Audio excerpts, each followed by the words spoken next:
speak at their graduation, and that is Cassandra Murtaugh, who's the co-head of upper school, and is just finishing her second year at Abaarso. Everybody, I would like to take a moment to welcome you all again, and also I want to congratulate everybody in the audience, all the parents, the siblings, the cousins, the friends, for helping and supporting and sacrificing to get this class to where they are. So everybody should give themselves a round of applause for all the work you have done over the past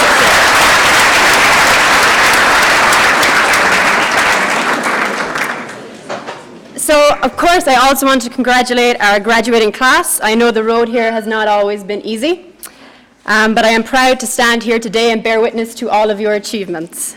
Without a doubt, today will be one of the most special and important days of your lives. But I don't want you to think of this as a boundary between adulthood and childhood, merely a signpost along the way. So, when these young men and women asked me to give a speech today, initially I was very excited, and that soon turned to fear and self-loathing, as I wasn't sure what I was going to say, or what did they want me to say, was I going to say the right thing?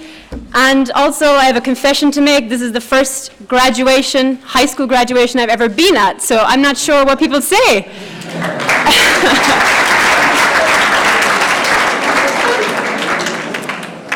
So, I wanted to pass on some little pearls of wisdom, but before I do that, I want to just bring attention to something that I had heard over the past few weeks.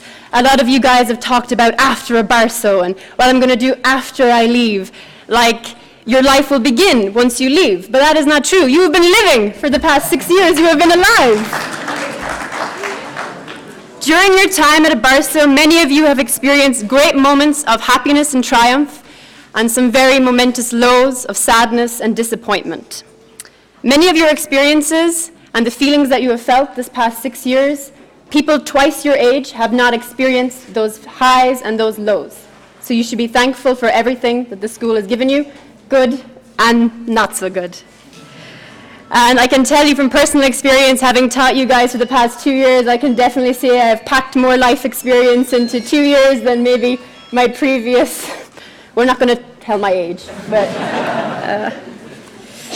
So, the first little piece of advice I want to give you guys, and you're going to love this, is to be thankful and to show gratitude. So, a lot of your teachers and your parents are here today, and I know that when I graduated from secondary school, I was extremely proud of myself. I had done it all by myself. I was the one that I should thank.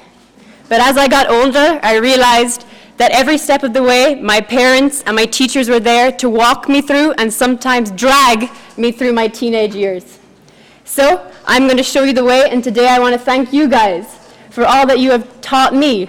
The hours of laughter, the high blood pressure, the life lessons that you guys have given me over the past 2 years. And before you leave today, I want you to pick somebody, a member of your family or a teacher, and say thank you for something that they have given you over the past 6 years.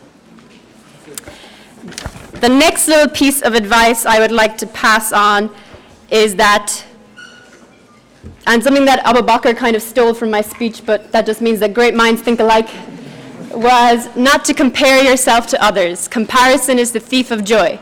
Today, you are all the same. You are all graduating. But as you move into your life, you will go different paths. It is important to remember that you are all individuals, and what you do with your life is your choice, and you determine what success is to you.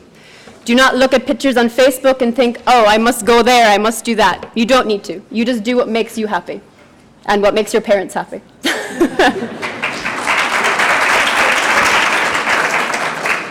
And one last thing that I did do when I was your age, and I made sure to keep right up until this period of time in my life, was I kept in contact with all of my friends from high school. Now, I don't mean you should be liking your Instagram pics and putting 10 fire emojis after them, or making sure they keep their stream on Snapchat, or whatever it's called, I don't even know. But I mean actual conversations. That you should engage in actual conversations with your friends. Now, the girls I know are very good at this, but the boys, you know, it's okay to reach out and say, hey, I miss you. Or maybe you don't want to do that, but maybe you can mercilessly roast each other in your WhatsApp groups instead. Okay. So before I wrap up, I just want to say how proud each and every one of you I am. There is something special about all of you, and I have a fond memory about each and every one of you that I will carry, hopefully, with me into the rest of my life. Over the past 2 years, I have seen you all grow in different ways. Some of you have become more assertive and dominant. Some of you have been more calm and patient, and others have discovered what their passion is. Throughout all of this, you have remained unfalteringly loyal to each other and accepting of each other's quirks. So before I end, I just want to give you a little Irish good luck saying. I'm not going to say it in Irish because people will understand, but I will give you the English translation.